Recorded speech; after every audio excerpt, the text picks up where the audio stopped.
sake of all beings. Wisdom, compassion, non-clinging awareness. Sadhu, sadhu, sadhu.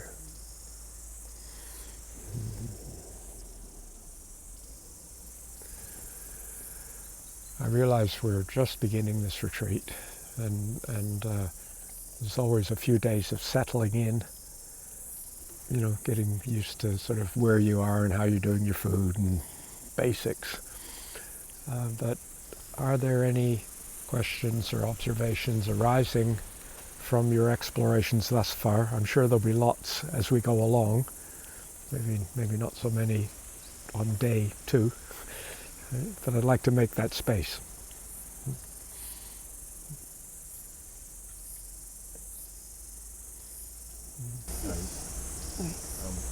I just had the insight about interest.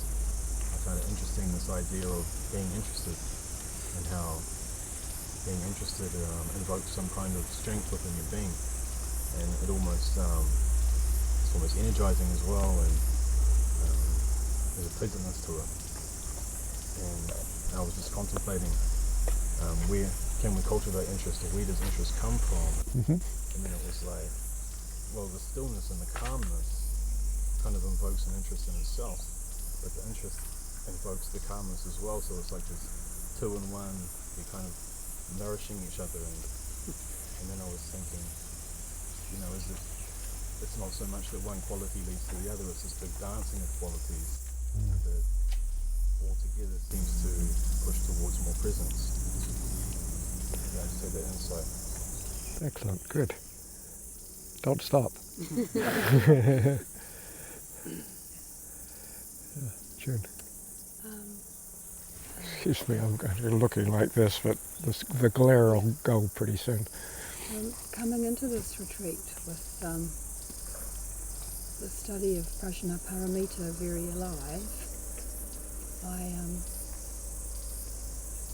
I wonder how the study of Prajnaparamita and the praxis of Samantabhadra relate to each other. That's a great wonder. Keep wondering. Okay, I'll wonder.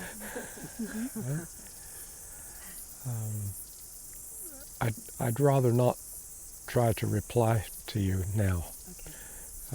I think you'll find as we go on in the retreat, there'll be lots of replying to this. Okay. So hold it as a question. Right? It's sort of more fruitful if you hold it as a question. By the time I finally get round to it, you might go, oh yeah, I was already thinking that.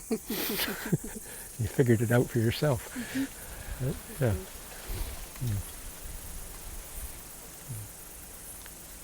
I was reflecting on getting into a comfortable position, all of me getting into a comfortable position. And the dreams last night seemed to be going back to an early time of love, really, you know, like that interrelationship of adolescent love. And so all these threads seem to me to be popping up. And oh, that's interesting. You know?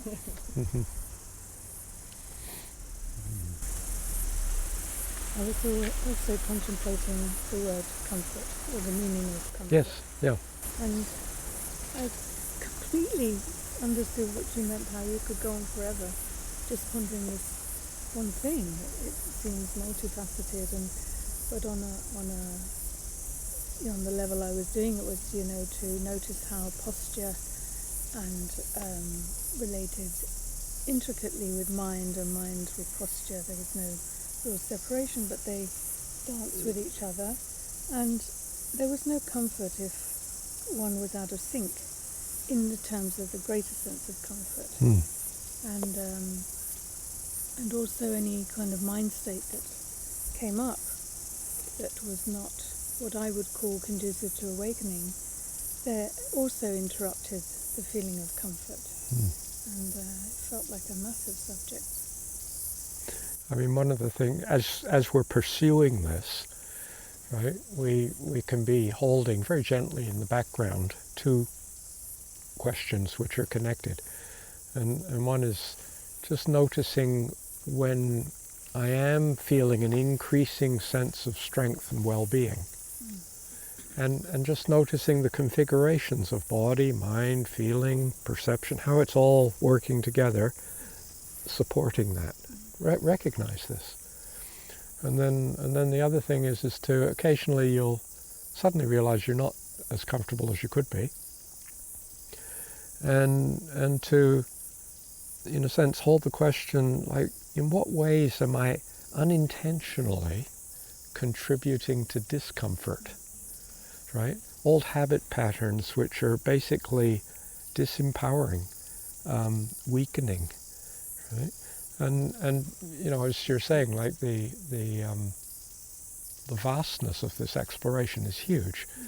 I mean, it's an absolutely legitimate and totally pressing exploration for that kind of small, not yet expanded mind state. How can I be comfortable? Where's my comfort? What makes me feel strong? I don't feel strong. I want this, you know, this kind of thing. And that's not, it's not just legitimate as if we're kind of saying, oh, well, that's legitimate, you know. This is absolutely the kind of the grist of the mill for the person who's living their life at that stage, whether they be a kind of 40-year-old adult, right, who somehow hasn't quite made it through 3-year-old yet, or whether they are a 3-year-old child who is actually, you know, right there beautifully in the midst of the work of growing themselves into capacity, right? This is the same kind of thing. And we start to see that gradually this might expand, and we begin to see that the question of me feeling strong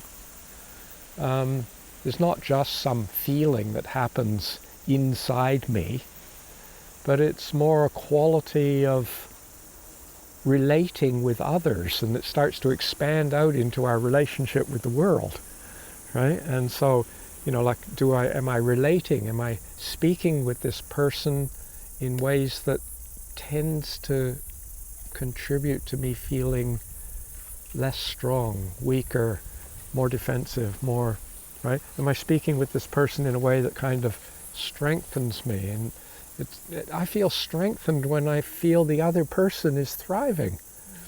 You know, I mean, there may be all kinds of things we have to explore. Like I feel strong when you cower and are afraid of me. That makes me feel strong. I just like getting to everyone to be afraid of me. Right? It's obvious, I think, you know, that if we ignore this one, I mean, it's totally legitimate. This person says, what makes me feel strong is dominating. Right? Right? But the question we need to be asking is that that may be the case. Accept it, look at it, look at the way your body and your speech and your mind and everything works together, right? Collaborating with this sense of strength. But allow the added ingredient for Dharma, which I haven't directly named, but is without which there is no awakening. And that's a kind of raw, internal, organic honesty, right? And so with that, you can begin to recognize, yeah, this makes me feel strong in this situation, but when I meet someone who's even stronger than me, I feel weak, right? And there's nothing I can do. And so, you know, you go, well, how can I bring strength into feeling weak, like into this place where there's nothing I can do? Now we're beginning to move again, and you may find that your sense of, your recognition of what gives you, yeah, it gave me a kind of a superficial sense of strength, but not a deep sense of strength. You know, my organs didn't feel strong. The chi wasn't strong. You know, my liver function is not strong when I'm relating this way, or my kidney function, or my, you see. So, you know, there's many layers of exploring this. In a sense, this first section, that, you know, we've just called preparation, is very much an establishment, without really saying anything about it. It's an establishment of a realization of the entire Satipatthana. Step one, realize the Satipatthana.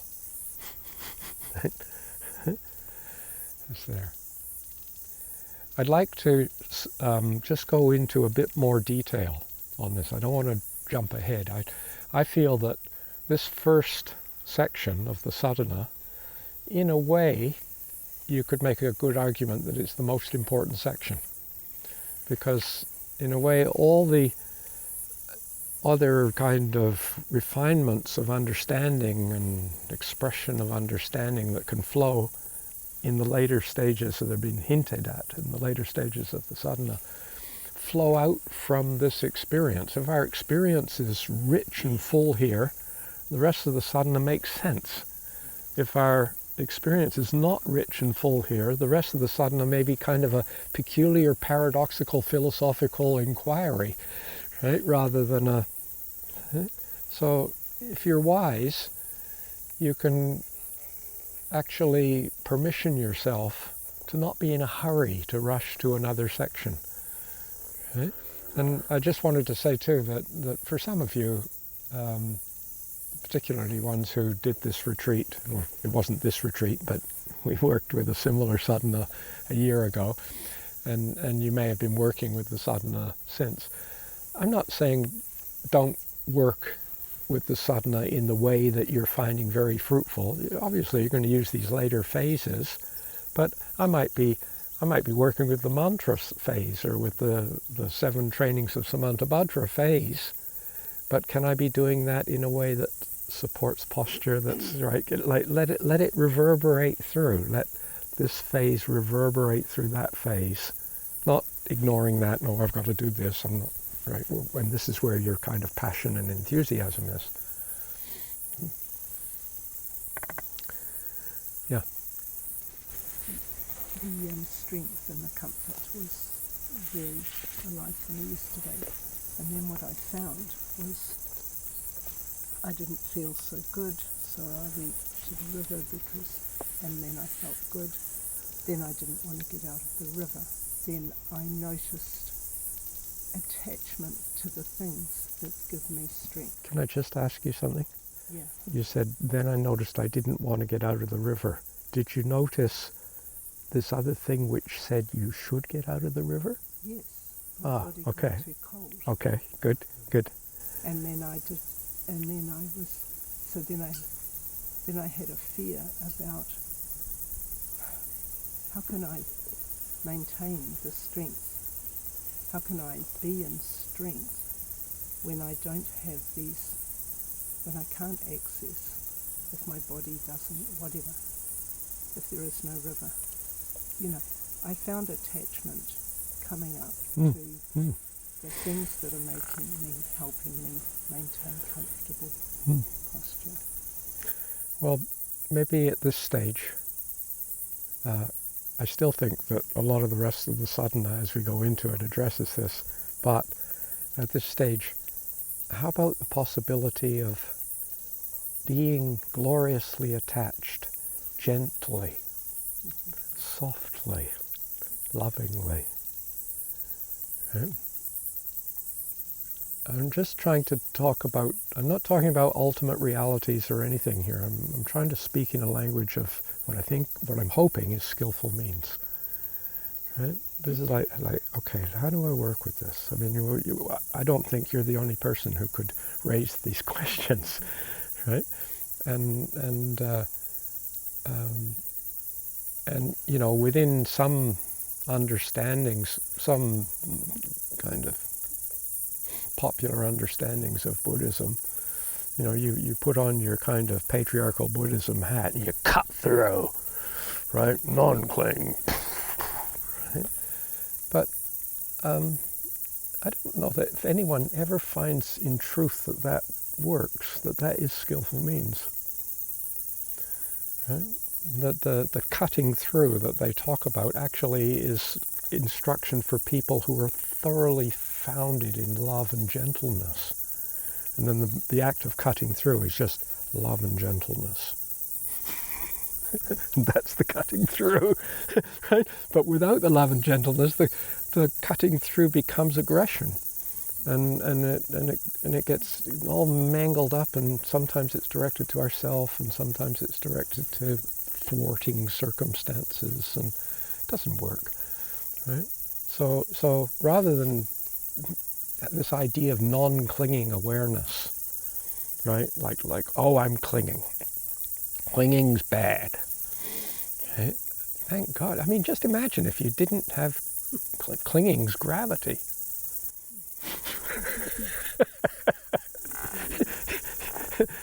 Without gravity, you just float off. I mentioned it, I think, the other day, that one of the projects that I'm involved with writing right now is to see if I can gradually create a commentary on the practice that's unfolded in this text. And I'd like to just read a little section of that for you. And when considering posture, wear your glasses.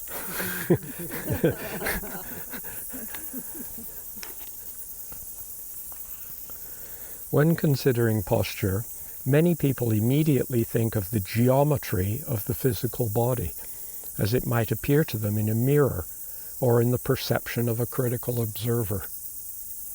Right? Even if the critical observer is yourself critically observing your posture. Right? This is not uncommon, eh? Right? The idea commonly invokes a sense of shape or form that tends to be somewhat static. Whatever it is, we think posture, and you get click, oh, that's good posture, right? Our lived experience, however, is very different. Perhaps we could approach posture in a different way.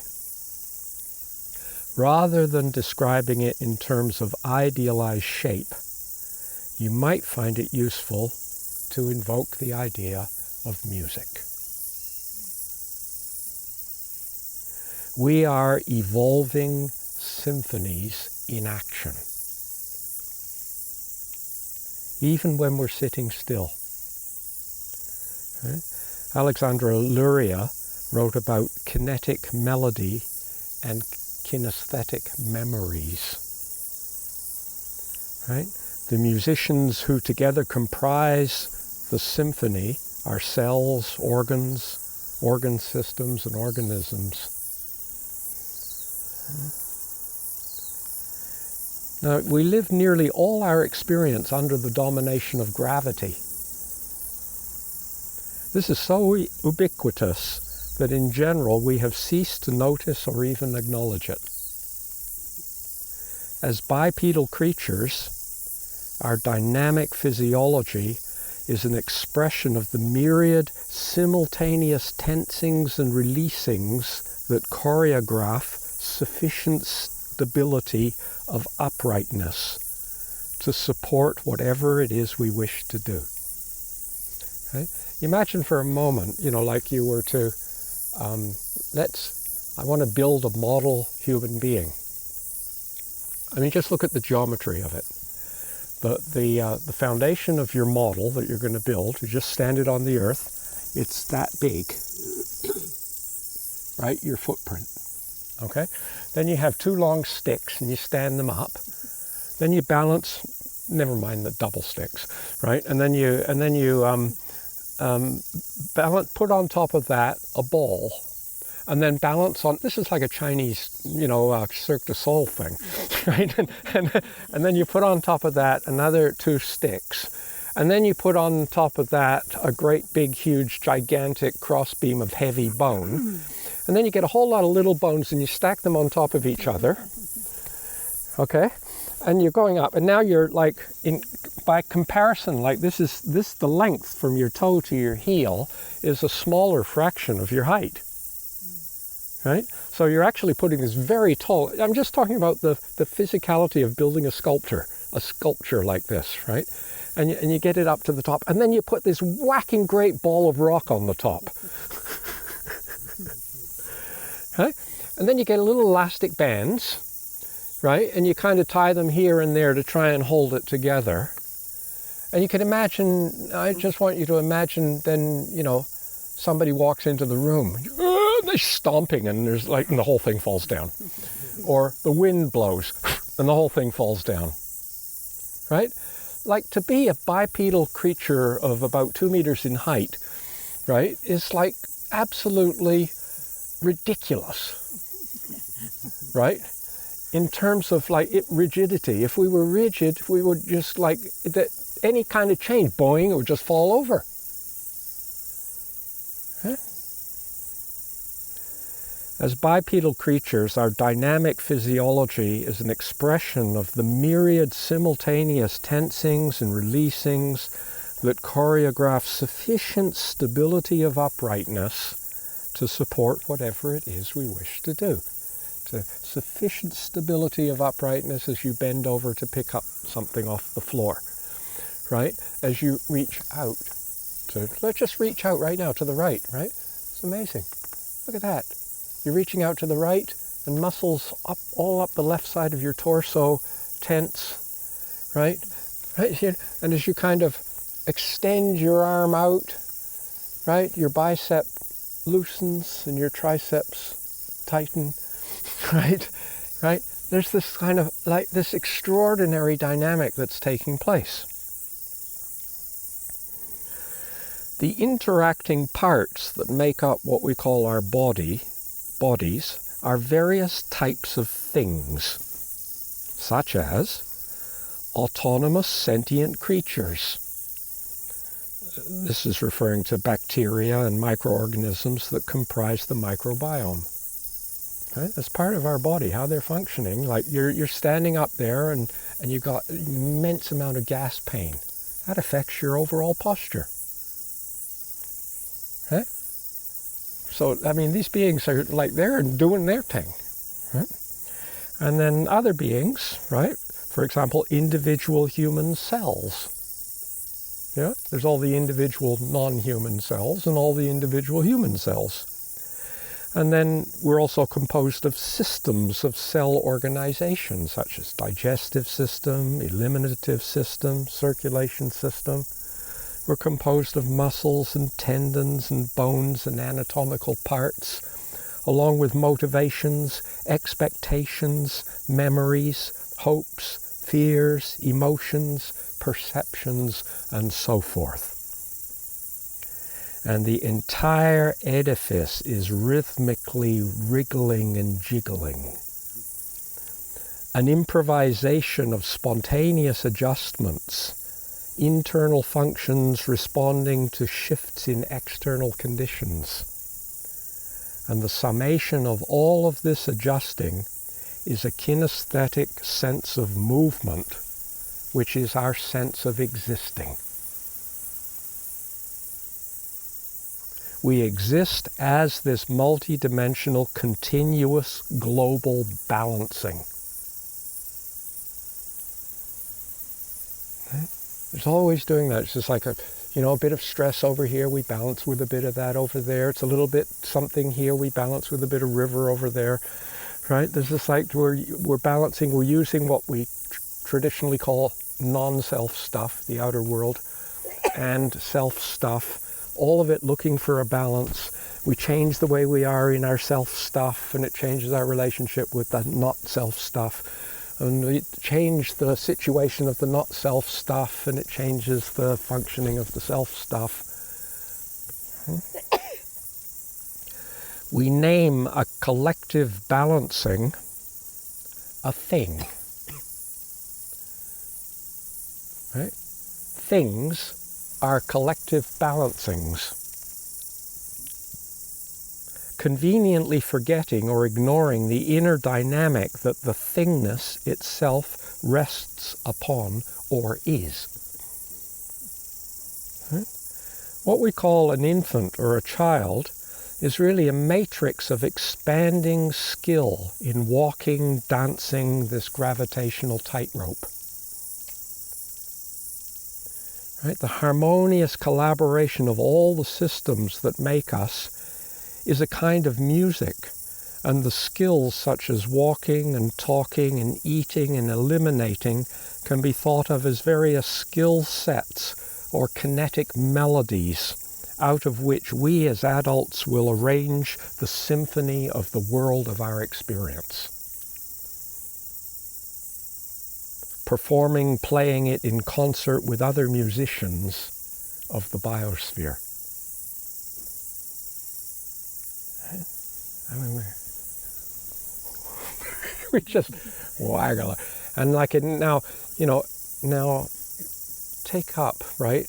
Arrange yourself in a comfortable posture. Like postures, posture is this feel like a strengthening feeling of this eternal balancing, right? Like memory is not separate from this. Every moment of kinetic melody, the skill to be able to do something, right? The action of dynamically doing something, a kinetic melody, di-da-di-da-di-da-di-da, right?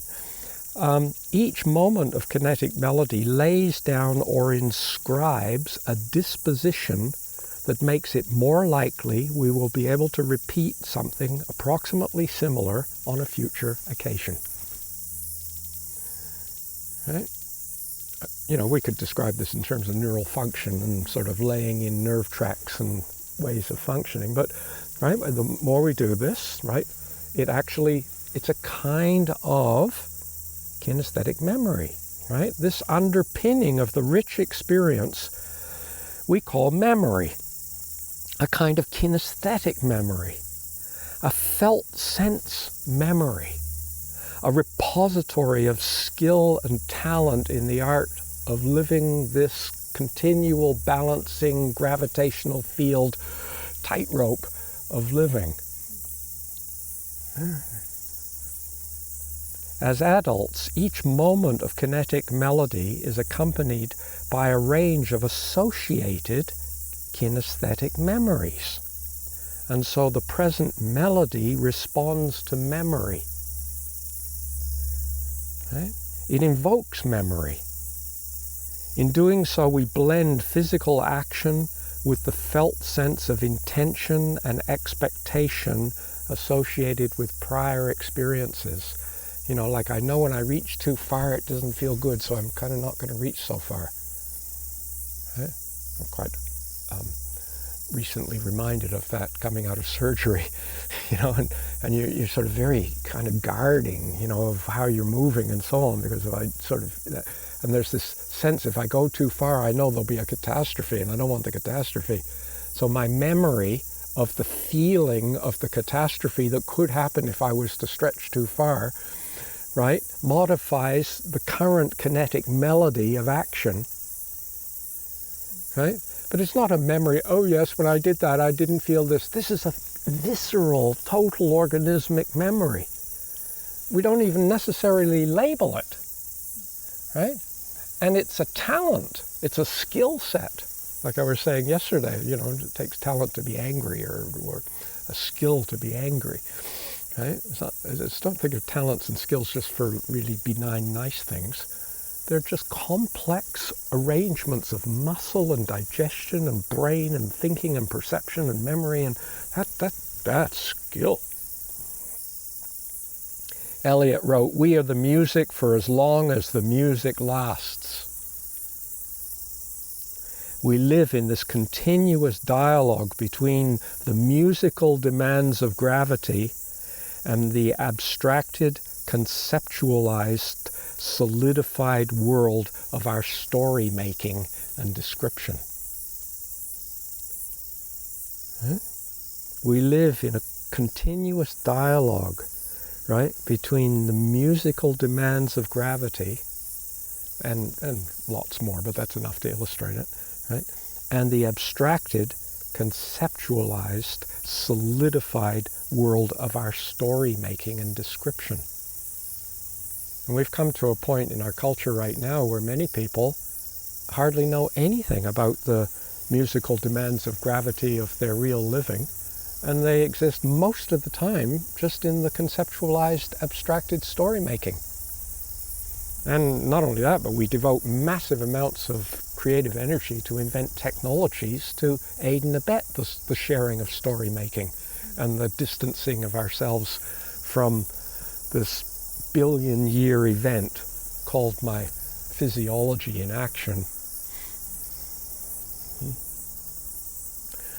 The first task of someone who would like to gain a better understanding of what life is all about is to resensitize or reacquaint themselves with the kinetic, musing music that everything is. Okay. As maturing musicians, we expand our capacities for syncopations, rhythms, harmonies, and spontaneous harmonics. We expand our capacities for listening and feeling and evaluating while staying upright in the gravity fields of planet, physical needs, yearnings, social pressures, ecological dynamics, and so forth.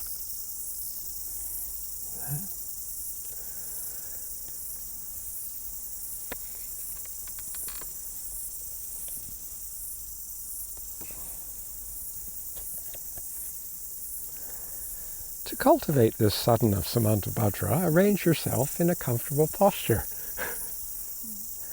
Then making friends with your breathing, right? You know, like those moments when you're kind of non-clinging. This is when I talk about friendship, I'm talking about the kind of non-clinging, non-critical pleasure in being with somebody.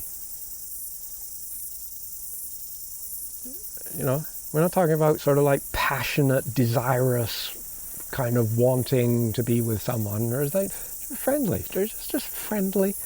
There's a certain neutrality about it, right? Where you're not criticizing the other person. You're just accepting. It's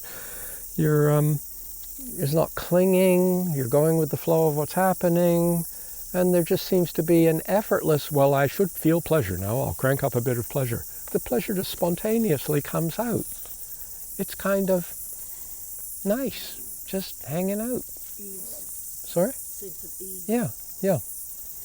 So in a sense, like this same quality of non-clinging, non-critical pleasure in being with your breathing.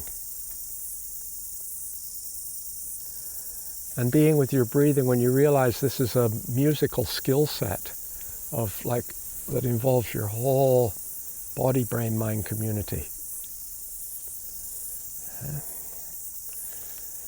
Right? Then making friends with your breathing, invite your entire body, brain, mind community. And it doesn't say then demand or instruct or make your body, brain, mind community settle. It says invite. And actually this sadhana is full of invitations. Okay? Like you extend the invitation, and when you're genuinely inviting, it actually feels nice to invite. I think we all know this, right? And that niceness of inviting's got actually nothing to do with whether or not eventually the invitation is accepted, because you're already feeling nice inviting before they say no. Right? That invitation is a kind of it's like I'm opening the doors, of your heart, of your being, of your life, or what happened, you're inviting this, right? And inviting to come, if you're genuinely inviting, you're not upset when they say no or not, because otherwise it's a command. If you're upset, actually the invitation was false. It was an instruction. It was a demand. Right? And so the sense of, like what would this mean in your meditation, to invite the possibility of softening, or to invite relaxation, or to invite more fluid posture? What's the difference between that and a kind of take up a posture that's relaxed and alert? It might be quite different. It might be very, very different, subtly, but even though it's subtle, it's huge. Right? The ramifications of this. And then basically, we look at this body, brain, mind community, and I'm not going to say too much about this right now because I've said heaps about it to many of you ongoingly, and also we could spend a week just on this. Okay? But a sense of, I have found it useful to kind of side slash and make a single phrase out of that, simply to constantly remind myself and also others that I'm speaking with, right, that none of these things exists in and of itself, right? And that in a way we could think, like what we call physiology, right? It's kind of body and mind, and I recall as a child, 'cause my mother was very interested in medical matters, and she became a medical artist, and we had that kind of interest flowing in the family, and so to talk about body things and mental things wasn't sort of unusual, right? But you talked about body and mind like they were two completely different animals. And if your body wasn't functioning well, you'd go to the doctor. And if your mind wasn't functioning well, you'd go for therapy or to a psychologist or a psychiatrist or something like that if you needed help from somebody else, right? Quite different categories, right? And yet now, all these years later, there's still a lot of people who think that way, but there's also a very large number of people who are beginning to recognize that it's rather artificial to say body and mind, and that it's becoming more, at least superficially understood, that the two are inseparable, right? The reason why I say it's superficial is because we're still saying the two, right? It's a kind of an improvement, but we're still got this idea there's two, fundamentally they're different, right? And but then when we're looking at body, so body-mind is kind of, some people will speak that way. But nowadays, I think it was the last years 2000 to 2010, I think the United Nations declared it the decade of the brain or something like that. There's this kind of explosion of neuroscience and research into brain things. And if you read in that field, particularly if you read at a popular level, but actually if you read at a kind of professional level, it's still there. They talk about the brain is where the consciousness happens, right? And they talk about the brain as if it has nothing to do with the body. The body's just this kind of cart for carrying around the brain and kind of looking after it. It's an extraordinary duality that's there. And as we start to look into this more deeply, we see that bodies could be said to be composed of cells. Brains are also composed of cells. Body cells and brain cells are governed by the process of autopoiesis. In other words, they function in a way that supports the ongoingness of their living. Right? They do exactly the same thing. Neurons are not interested in giving you a nice experience. They're not there in order to be able to kind of remember your stepmother or whatever. So that's not the purpose of neurons. Ask a neuron what their purpose is. Now you eat, go to the toilet, hang out with my friends.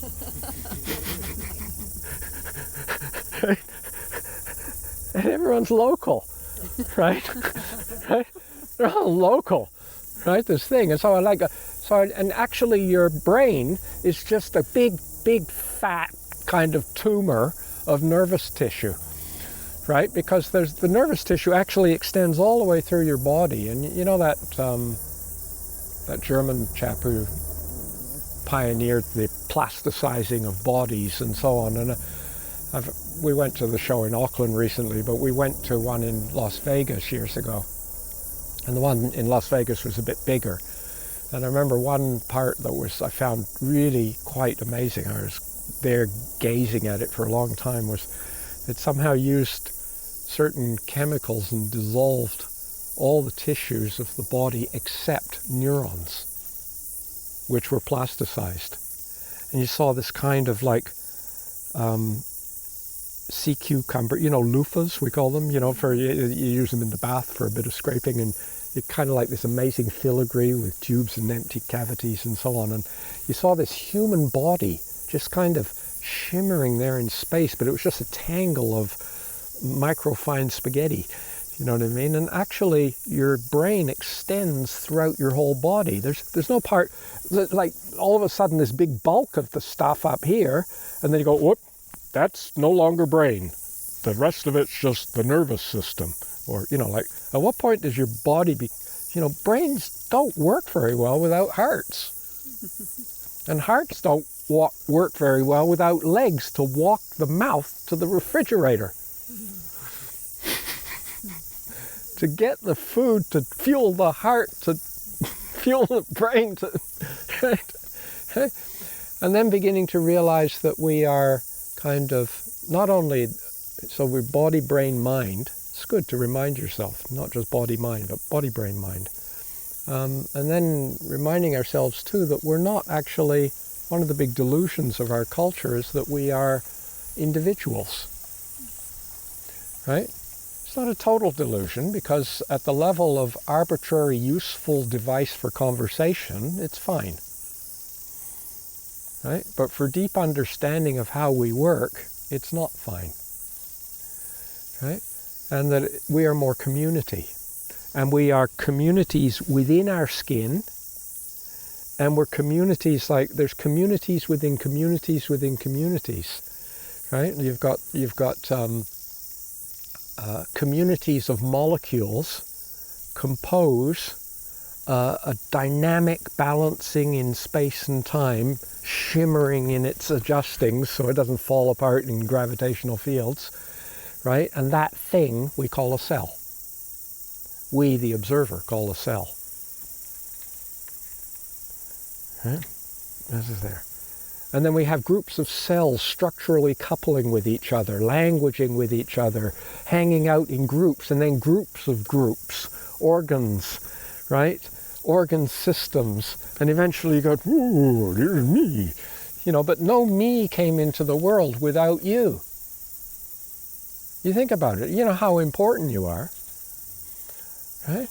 And that actually you're not sufficient. You couldn't have come into being without you. Now I've just shifted position there. Because when I'm in the womb, the you that I refer to is my mom. Right? You. We. Communities within communities, realms within realms, right? And so we could think of this as, maybe instead of saying body, brain, mind, community, I don't want to make it even more complex, so I won't in the writing, but I will now in my talking. Right? But maybe we should call it a body web, brain web, mind web, community web. Right? And think of and these are dynamic webs of relatings. Right? And I want you to, in the midst of all of this, it might come into your mind a kind of question. Are there things that relate? Or I wonder if that's even the right question. I wonder if I can make sense of how do relatings give rise to the experience of things? Right? Because our lived experience is one of continuous change and dynamic. That is our actual lived experience.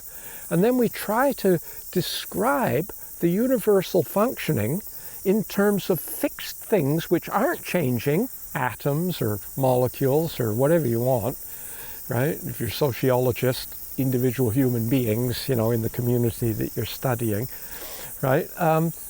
But our actual lived experience, if you're even just modestly aware, right, is that your experience is constantly slipping away and transforming into something else, right? And yet we don't try, we go, well, that's the experience. Why don't I see if I can explain the universe that I live in on the basis of the experience that I actually live,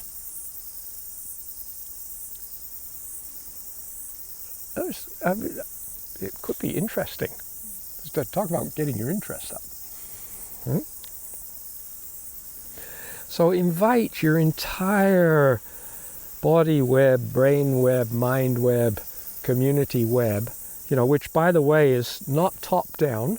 The community is changes in the communities affecting changes in the mind, affecting changes in the brain, affecting changes in the body, changes in the body affecting changes in the brain, affecting changes in the mind, affecting changes in the community, changes in the outer affecting changes in the inner, changes in the inner affecting changes in the outer.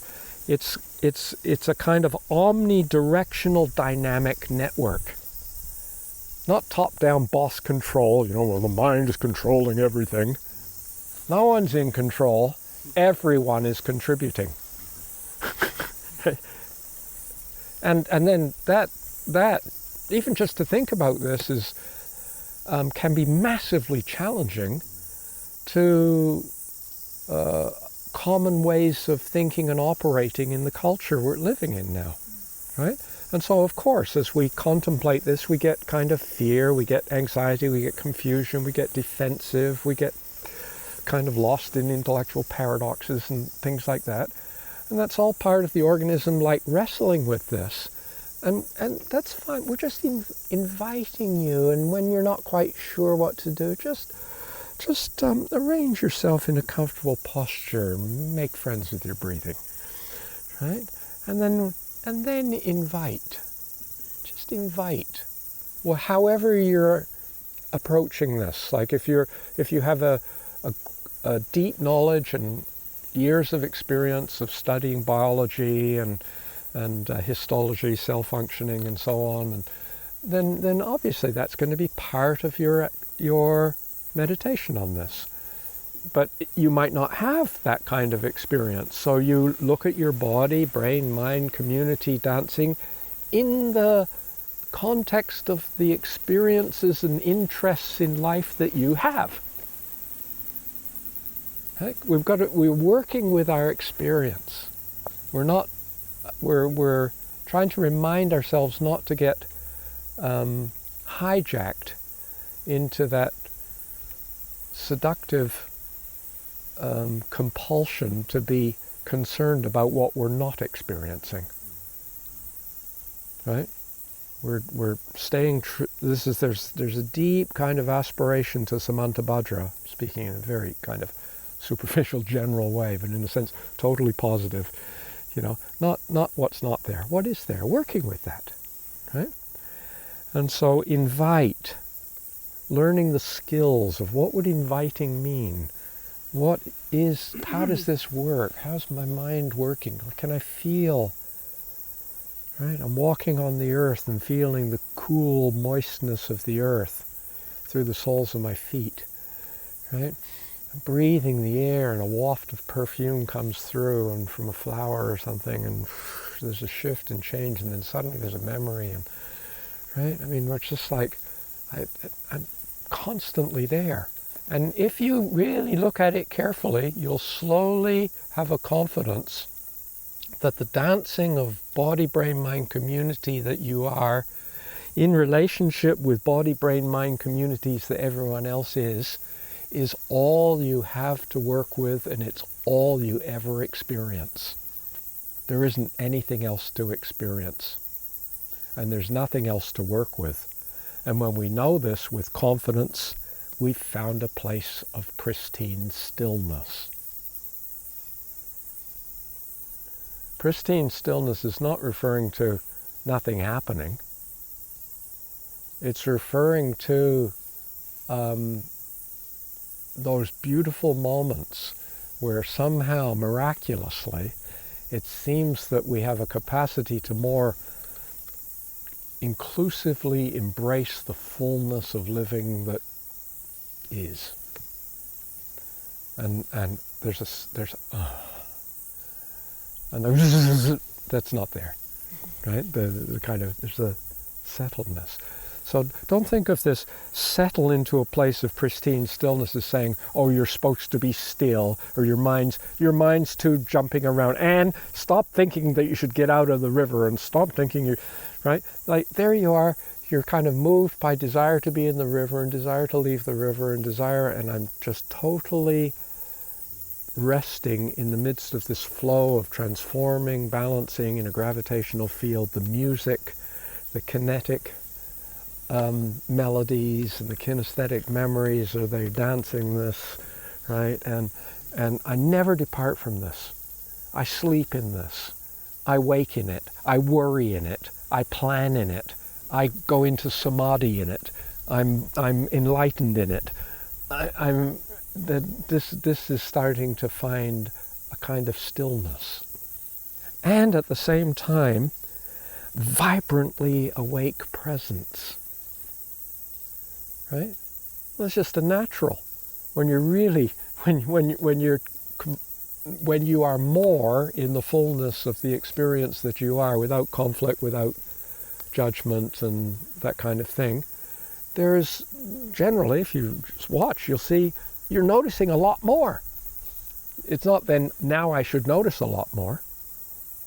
This kind of vibrant stillness has got nothing to do with being sleepy and unattentive. And when we think of like vibrantly awake presence, we could also, another way of putting it would be kind of, when you feel present, there is this sense of curiosity and inquisitiveness. If you're not curious and inquisitive in the midst of what you're doing, I think you'll see that at that moment afterwards, when you look back on it, you'll see, oh, that was being less present. Okay? And I've mentioned this to some of you in the past, but Karl Brunholzl, who has done a lot of work translating texts on the Prajnaparamita, and of course Prajnaparamita is kind of glibly labeled the perfection of wisdom, right? I mean, it's just kind of, it's a little sound bite for something which is vast and profound and awesome. And so he was trying to write a little bit of a commentary of how people, it was an introduction to a set of translations. So wisdom's very important. And he decided he would define wisdom for people, right? And he defined wisdom in terms of it being the inherent inquisitiveness and curiosity of your own mind, which is very precise and playful at the same time.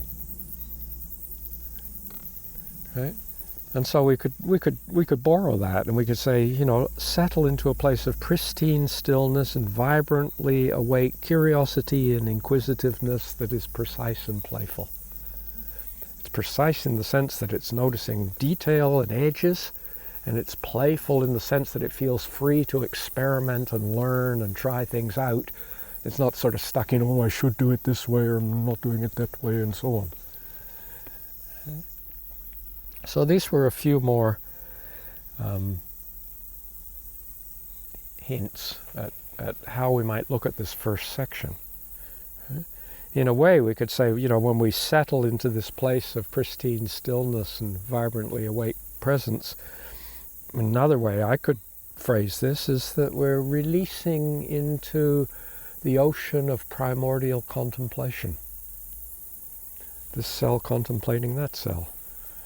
This organ contemplating these changes in blood chemistry contemplating changes in this chemistry, right? This creature, our cat, contemplating changes in bird. Right?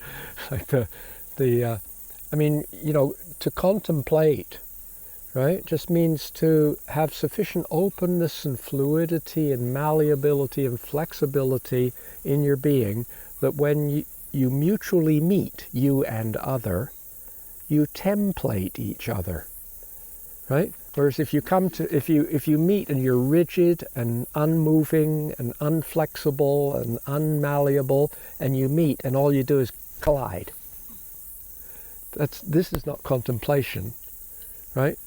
is called ballistics. Right? I'm just trying to hint the possibility of contemplation, like the ocean of primordial contemplation is like this ocean of music we're talking about. Is this unfolding. Imagine for a moment we suddenly saw the possibility of letting go of the question, how did consciousness kind of emerge out of inorganic matter? And we go, how was it possible that I could ever not see everything as a dance of responsiveness, and that responsiveness is a demonstration of different qualities of knowing, and so the whole thing is consciousness dancing. Right? I mean, and so the question of how did consciousness emerge out of inorganic matter becomes a kind of a bit of a misleading question, a kind of not useful question perhaps. So there's a possibility, right, this kind of dynamic network, right, of body web, brain web, mind web, community web, self web, other web, right, is like a net. And in our Tamsika we call it Indra's net.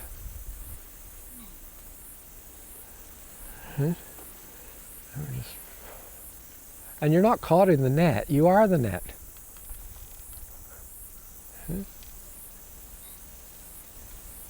Are there any thoughts or questions? Otherwise, that's what I wanted to touch on this morning.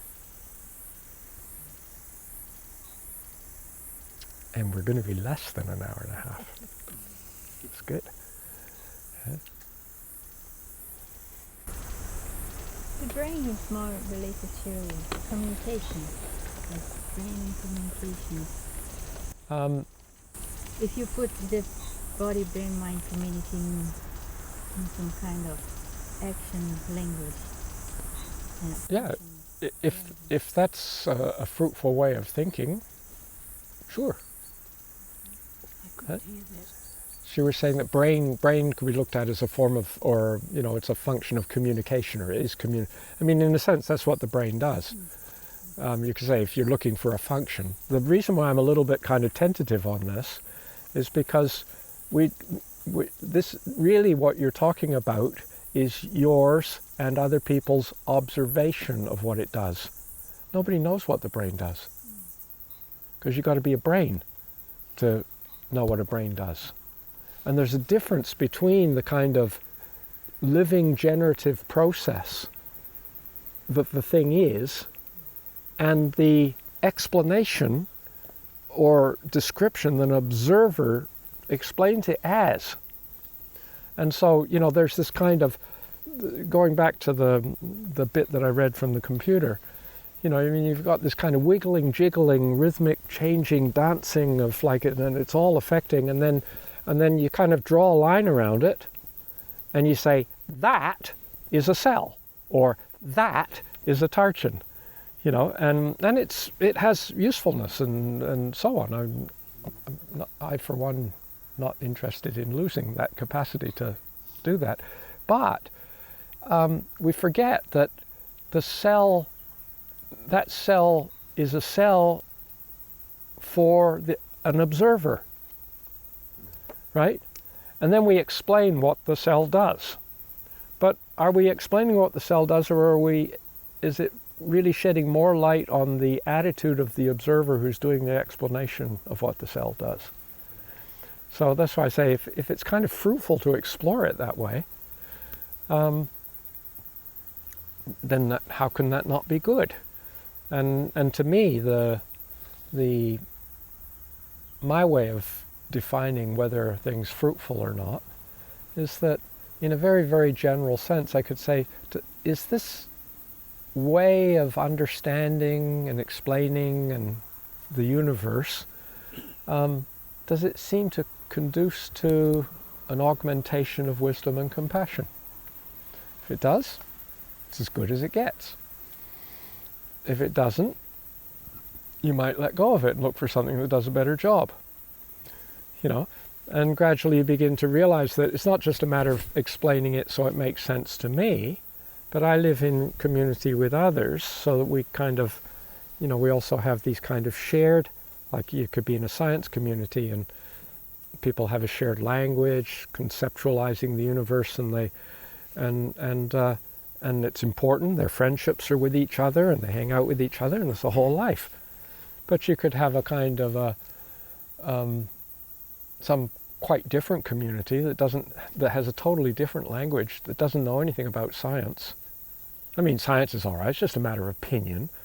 There's no. I mean, this climate change is like, it's. And their way of explaining the universe. I mean, the other day a car drove up, very shiny car with 3 men sitting in the car, and one young guy came out and asked me if I'd read the Bible, and I said yes, and then we had a little bit of a conversation, right? And I decided that I needed to short circuit this, so I told him that I was 12 years I'd been a Buddhist monk, and my life had been devoted to Buddhist philosophy and practice, and so we got on to talking about God, and I was talking about God as if God was just do you believe in God? And I said, well, yeah, I just believe in a kind of great mystery and a totality of awakening, and and eventually I said something along the lines that really, if God was really a God, I mean, like this total mystery, then God would be unknowable. And he said, well, maybe for you.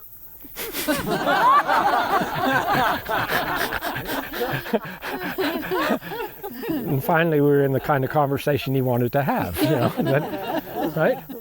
So that's a different language group, and probably the other 2 people in the car, they all shared the same language, and they had friendships and so on. And as long as they don't collide with too many Tarchins, things could be comfortable. You know what I mean? Or maybe as long as they die before their homes are flooded, because of sea level rise. There's other realities. Gradually, our relationship, well, my language maintains my relationship with all my friends and everyone I live with, but it's not necessarily maintaining your relationship with plants and pollinators and creatures that live in the sea. And so later on, all of a sudden, that relationship that I'm having with my friends, wisdom and compassion, is not good enough. I have to expand it to include the plants and the creatures in the sea, right? And so that's why I say, is it conducive to wisdom and compassion? Well, it's only as good as I can see it. But if I have that kind of honesty blessing in me, which it's hard to talk about, right? I can recognize where, yeah, this is a great idea, but there's still something missing, right? And you begin to realize that what's missing is not something like, I got to get this and get rid of that, but somehow you begin to conceive that I really need to learn an inclusivity. And it really helps me to have an inclusivity of the universe, to think of the nervous system in terms of communication. And when it doesn't help anymore, I'll let go of it. Right? Because it's got nothing to do with the nervous system in an odd sense. It's got everything to do with my understanding of what's going on. That's all I have to work with. Right? And some people say, well, yeah, but then there's no real truth. How do you know what truth is?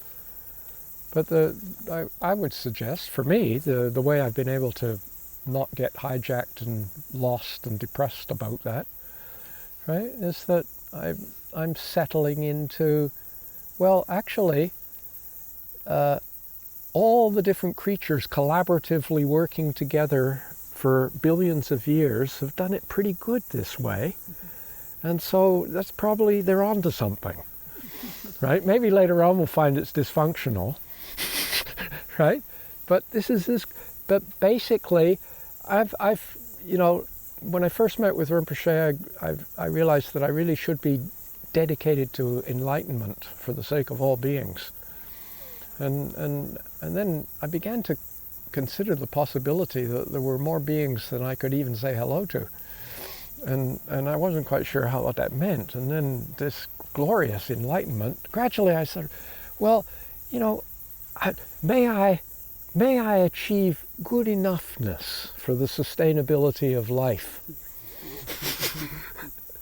And maybe that's what evolution goes for, good enoughness. And maybe what we call good enoughness is enlightenment. Right? That's so rare, that's so like extraordinary. Anyway, a few ideas there.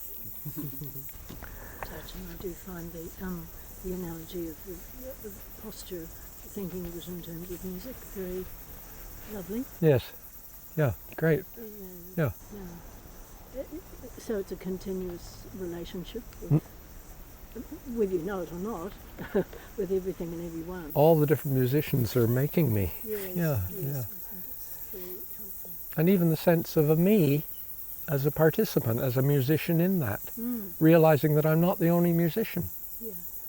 You know, that's the point where I added community. You know, it's like realizing that it's not that I don't have any will or I don't have anything to contribute, but it is to recognize that my will and my contribution on its own can never run the show.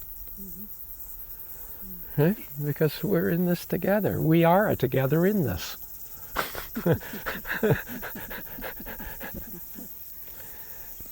Because I think, I really do, personally, I feel that this is, this first section is hinting at something which is just extraordinarily important.